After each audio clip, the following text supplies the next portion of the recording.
ముఖ్యమంత్రి గారు మీ ప్రభుత్వాన్ని వెంటాడతాం, ఖచ్చితంగా మీ మెడలు వచ్చి మీరు ఇచ్చిన మాటకు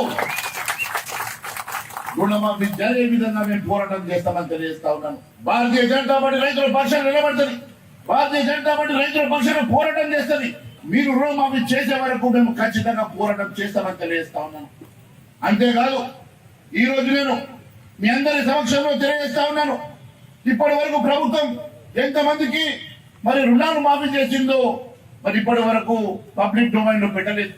మరి ఈ రాష్ట్రంలో ఎంతమంది రుణాలు తీసుకున్నారు, ఎవరెవరికి ఎంతెంత రుణం ఉన్నది, ఎవరెవరికి రుణాలు మాఫీ చేసిండ్రు, మిగిలిన వాళ్ళు ఎంతమంది రుణం మాఫీ కాని వాళ్ళు ఎంతమంది ఉన్నారో ఇప్పటి వరకు మీరు శ్వేతపత్రం విడుదల చేయలేదు.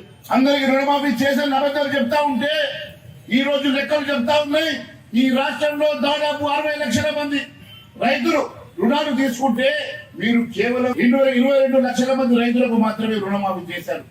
అంటే మిగిలినటువంటి రైతాంగానికి మీరు 38 లక్షల మంది రైతాంగానికి ఇంకా మీరు రుణమాఫీ చేయలేదని చెప్పి మరి లెక్కలు చెప్తా ఉన్నాయి.